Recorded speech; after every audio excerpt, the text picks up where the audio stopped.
Hello दोस्तों, मेरा नाम है राहुल मिश्रा और स्वागत करता हूं आपका अपने इस यूट्यूब चैनल पे।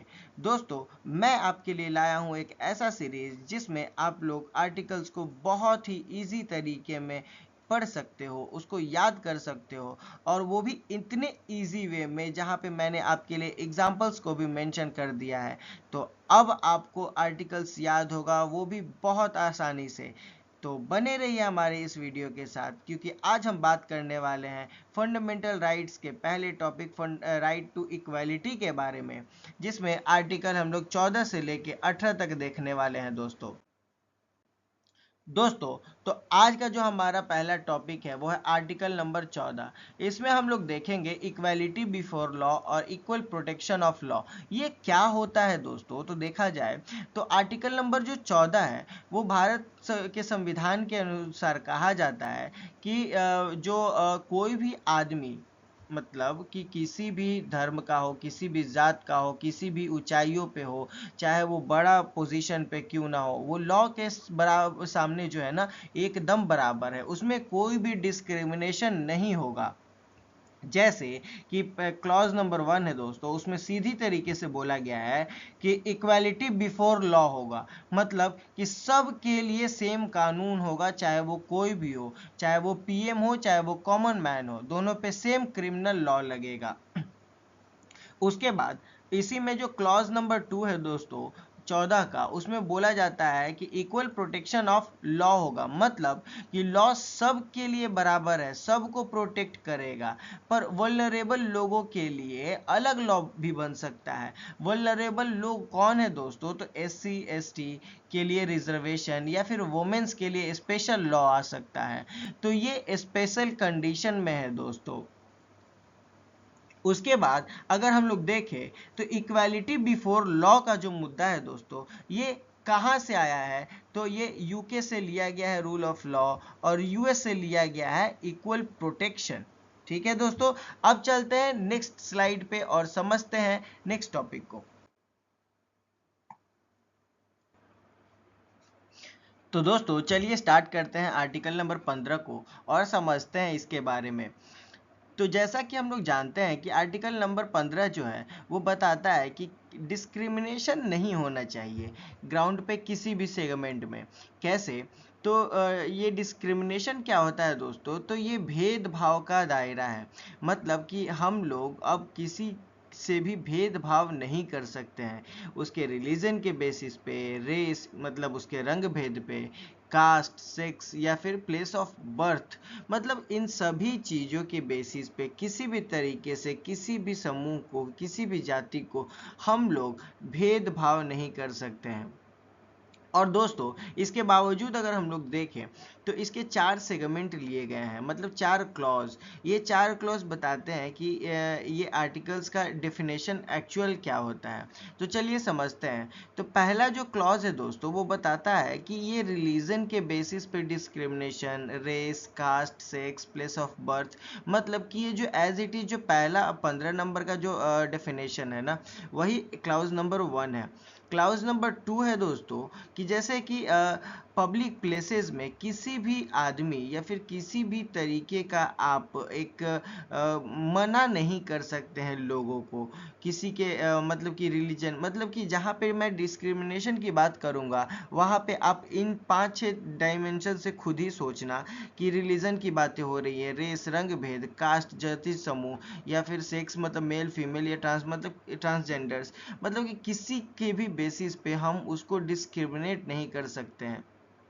तो 15 के 2 में दोस्तों, पब्लिक प्लेस में आप किसी को मना नहीं कर सकते हैं, चाहे वो वेल्स हो या रोड हो, टैंक्स हो, मतलब किसी भी चीज़ों पे उनको मना नहीं है कि वो नहीं आ सके। उसके बाद 15 का 3 में कहता है दोस्तों कि वुमेन और चिल्ड्रन के लिए स्पेशल प्रोविज़न बनाए गए हैं, इनके सेफ्टी या फिर इनके बेटर बिहाफ के लिए, कुछ अच्छे कारणों के लिए इनके लिए यहाँ पे डिसीजन लिए जाएंगे। तो वो आर्टिकल नंबर 15 का 3 है दोस्तों। उसके बाद 15 का 4 अगर देखा जाए तो हम लोग देखेंगे कि समाज में पिछड़े वर्गों को शुरू से ही बहुत प्रताड़ित किया जा रहा है।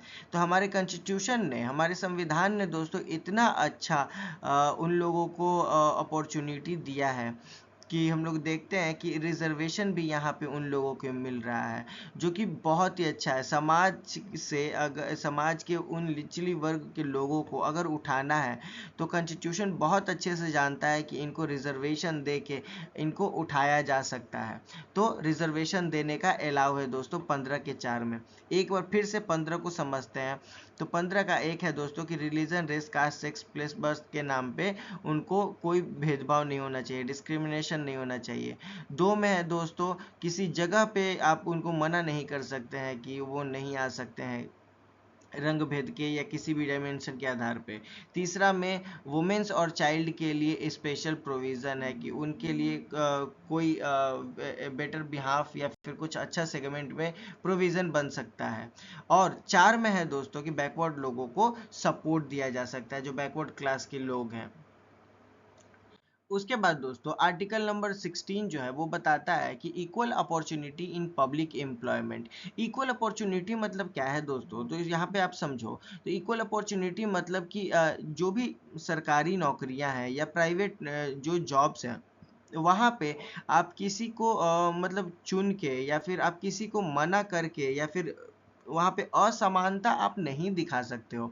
जैसे पहले के टाइम पे दोस्तों हुआ करता था कि वुमेन्स और मेल्स जहाँ पे काम करते थे तो उन वुमेन्स को कम सैलरी मिलती थी और मेल को ज़्यादा मिला करता था। तो मतलब इस तरीके का एक पार्शियलिटी हुआ करता था, एक असमानता तय किया जाता था। तो यहाँ पे राइट टू इक्वलिटी है कहाँ पे दोस्तों, तो पब्लिक एम्प्लॉयमेंट में। मतलब लोग जहाँ काम करते हैं वहाँ पे लोगों को एक समान रूप से वहाँ पे उनको देखा जाए या फिर समान मौका मिले। तो आर्टिकल नंबर 16 का पहला क्लॉज है दोस्तों कि बराबर मौका मिलना चाहिए सरकारी नौकरी में। ठीक है। उसके बाद से अगर देखा जाए तो दूसरा में कहता है कि 7 बेसिस पे भेदभाव अलाउ नहीं है, जैसे जाति, धर्म या जन्म स्थल के बेसिस पे हम किसी को यहाँ पे डिस्क्रिमिनेट नहीं कर सकते हैं, सभी को बराबर हक है। उसके बाद 16 के 3 में है दोस्तों कि स्टेट स्पेसिफिक प्रेफरेंस दिया हुआ है।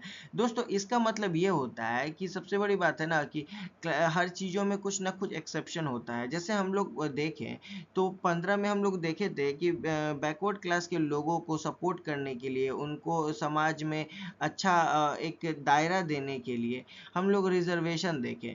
वैसे ही दोस्तों होता क्या है कि अगर जॉब के सेगमेंट में देखा जाए तो बहुत सारे ऐसे ऐसे छोटे राज्य हैं जहाँ पे देखा जाएगा कि उनको जॉब की ज़रूरत है, या फिर उनको देखा जाएगा कि क्या उनके लिए वो क्षेत्र सही है कि नहीं है, या उनके लिए स्पेशल है कि नहीं। मतलब कि ये पार्लियामेंट के द्वारा ये देखा जा सकता है कि स्टेट स्पेसिफिक उनको वो जॉब है वो डिसीजन कौन लेगा। जैसे अपने राज्य के लिए जॉब का चांस मिल सकता है। ठीक है। तो इन सभी चीज़ों पे कोई कोई ये जो स्पेशल प्रेफरेंस दिया जाता है ना, वो उसमें हम लोग देखेंगे कि पार्लियामेंट डिसीजन मेकर होता है, वो अलाउ करता है कि जैसे नागालैंड में लोकल लोग ही वहाँ पे जॉब करेंगे। उसके बाद है दोस्तों आर्टिकल नंबर 16 का 4 में कि बैकवर्ड क्लास को रिजर्वेशन अगर वो नौकरी में कम रिप्रेजेंट हो तो जाहिर सी बात है दोस्तों कि हम लोग देखते हैं कि भारत में रिजर्वेशन मॉडल है। अगर उसमें अगर कम लोग रहेंगे बैकवर्ड क्लास के तो उनको हम लोग सीट्स प्रोवाइड करेंगे, सीट्स मुहैया कराएंगे कि वो जॉब में आएँ। इससे क्या होगा कि पिछड़े लोगों को एक स्पेशल सीट्स मिलेंगी, उनको समाज में खुद को प्रूफ करने का या फिर खुद की कम्युनिटी को रिप्रेजेंट करने का एक अच्छा मौका मिलेगा। क्योंकि आपको पता होगा दोस्तों कि ये जो इक्वालिटी है, जो पब्लिक जॉब की बातें हम लोग करते हैं, ये यूएस से सोर्स किया गया है, क्योंकि यूएस में भी इक्वल एम्प्लॉयमेंट राइट है दोस्तों।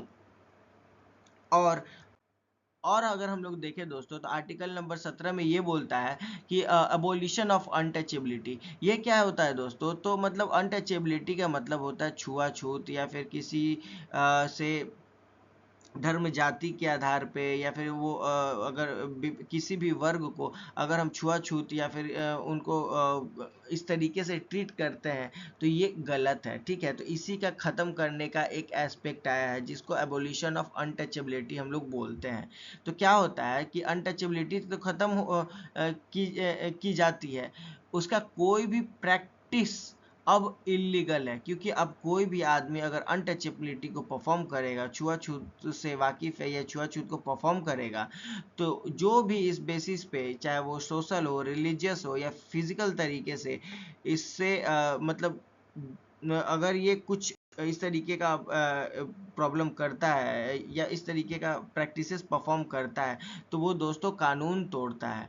अब अगर हम लोग देखें तो किस तरीके की प्रैक्टिसेस अलाउ नहीं है इसमें, तो मंदिर में जाने से आप किसी को मना नहीं कर सकते हैं, चाहे वो किसी भी कास्ट का हो, या फिर स्कूल में अलग बैठने की आप बातें नहीं कर सकते हैं।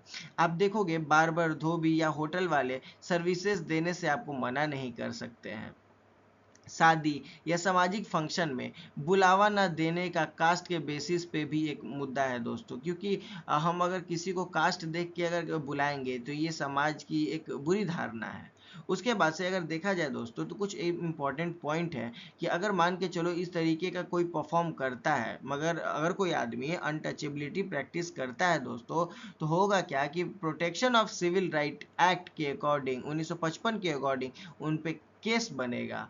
और सबसे बड़ी बात है ना दोस्तों कि ये सोशल नहीं, एक लीगल क्राइम भी है, क्योंकि हम लोग देखते हैं कि ये अनटचेबिलिटी जो है ये हमारे समाज का एक बहुत ही बुरा एक अस्तित्व है, क्योंकि इसका जो जन्म है ना दोस्तों, या फिर आप लोग देखोगे, क्योंकि ये जो आर्टिकल है ये किसी से हम लोग कैरी नहीं किए हैं, किसी से नहीं लिए हैं, ये इंडिया में ही था, इसको हम लोग सोशल रिफॉर्म से लिए हैं दोस्तों, क्योंकि ये हमारे ही सोसाइटी में इस तरीके की बुरी विचारधारा का जन्म हुआ था। इंडियन सोशल रिफॉर्म मूवमेंट में हम देखते हैं दोस्तों कि अंबेडकर जी और गांधी जी के सहारे हम लोग इस जो अनटचेबिलिटी प्रोसेस है उसको ख़त्म होते हुए हमने देखा है। उसके बाद से दोस्तों देखा जाए तो आर्टिकल नंबर 18 आपसे कहता है कि सोचिए कि मतलब क्या होता है ना कि एबोलिशन ऑफ टाइटल का मुद्दा है। एबोलिशन ऑफ टाइटल क्या होता है दोस्तों कि टाइटल का खात्मा, टाइटल्स को ख़त्म करो।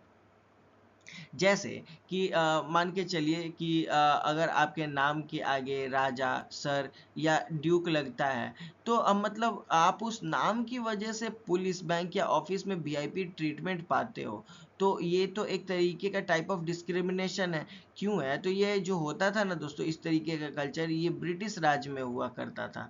तो बट ये भारत के संविधान कहता है कि देश में सब बराबर है, कोई वीआईपी नहीं है, किसी को रॉयल टैग नहीं मिलेगा।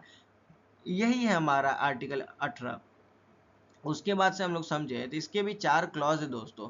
4 क्लॉज क्या है? तो यहाँ पे किसी भी, जो कि पहला 18 नंबर मैंने आपको बताया वही है 18 का 1, जिसमें किसी भी राजा, नवाब जैसे टाइटल नहीं दे सकते हैं। सिर्फ डॉक्टर या मेयर या लॉयर, इस तरीके का जो टाइटल है ना दोस्तों, वो चलेगा बेस्ड ऑन प्रोफेशन के टाइप में। जैसे डॉक्टर एपीजे अब्दुल कलाम को हम लोग डॉक्टर के नाम से टाइटल प्रोवाइड करते हैं, लेकिन राजा बनारस में आप लोग देखोगे दोस्तों कि ये जो राजा टर्म है, इस टाइटल को हम लोग एक्सेप्ट नहीं करेंगे। उसके बाद से आर्टिकल नंबर 18 का 2 है दोस्तों, जो कि बोलता है कि इंडियन सिटीजन कोई फॉरेन टाइटल नहीं ले सकता है। मतलब कि भारत के नागरिक बाहर के कोई टाइटल ले ही नहीं सकते हैं। जैसे इंडिया के बाहर देखा गया है कि सचिन तेंदुलकर को यूके में सर सचिन के नाम से बुलाया जाता है। तो ये इंडियन सिटीजन कोई फॉरेन टाइटल ले ही नहीं सकते हैं, चाहे वो सचिन तेंदुलकर ही क्यों ना हो। ठीक है, ये बाहरी टाइटल है। उसके बाद से आर्टिकल 3 कहता है कि फॉरेन लोग जो इंडिया में जॉब पे हैं, मतलब बाहरी विदेशी लोग जो इंडिया के जॉब में हैं, उन्हें भी ये फॉरेन टाइटल लेने से रोका जा सकता है। एक अमेरिकन डिप्लोमेट इंडिया में, उसको यूएस अवार्ड मिले तो इंडिया रोक सकती है, क्योंकि इंडिया में आने के बाद जैसे वो हर कॉन्स्टिट्यूशन का वो भी एक अधिकारी बन जाता है, या फिर हर एक कॉन्स्टिट्यूशन के का जो नियम है उस पे भी जैसे लागू होता है किन्हीं मुद्दों को छोड़ के, तो वैसे ही यहाँ के कॉन्स्टिट्यूशन के अकॉर्डिंग अगर देखा जाए तो वो टाइटल को एक्सेप्ट नहीं कर सकता है, क्योंकि वो इंडिया में इंडियन रूल्स रेगुलेशन के अकॉर्डिंग है। तो क्या होगा कि मतलब कि विदेशी को भी टाइटल नहीं मिलेगा। और 18 के 4 में दोस्तों कि इंडिया में अगर कोई भी सिटीजन या फॉरेनर है, तो प्रेसिडेंट की परमिशन के बिना फॉरेन अवार्ड टाइटल नहीं ले सकता है। चाहे आपको देखो तो विराट कोहली ऑस्ट्रेलिया से मेडल लेंगे, तो प्रेसिडेंट की हाँ वहाँ पे ज़्यादा ज़रूरी है। तो इस चारों क्लॉज को एक बार फिर से समझते हैं दोस्तों। बहुत ही इंपॉर्टेंट क्लॉज है क्योंकि किसी भी क्लॉज से क्वेश्चन आ जाता है। तो पहला है दोस्तों 18 का 1 में कि आप एक प्रोफेशनल टाइटल ले सकते हैं। सिंपल वे में समझिए, आप एक प्रोफेशन टाइटल ले सकते हैं जो आपके प्रोफेशन से बेस्ड हो, जैसे डॉक्टर, लॉयर, मेयर। ये टाइटल सही है, मगर राजा, नवाब इस तरीके का टाइटल सही नहीं है, नहीं एक्सेप्टेड किया जाएगा। उसके बाद से दूसरा कि फॉरेन का टाइटल आप नहीं ले सकते हैं, मतलब इंडिया में फॉरेन का टाइटल आप नहीं ले सकते हैं, ठीक है। तीसरा है दोस्तों, इंडिया में विदेशी लोग जो हैं वो विदेश के टाइटल नहीं ले सकते हैं, ठीक है। चौथा है दोस्तों, जो टाइटल का मुद्दा है वो बिना प्रेसिडेंट के कंसर्न से हम लोग नहीं एक्सेप्ट कर सकते हैं। अगर कोई आपको टाइटल, मेडल, अवार्ड प्रोवाइड कर रहा है तो वो कहीं ना कहीं हम लोग प्रेसिडेंट के कंसर्न से इस चीज़ों को हासिल कर सकते हैं।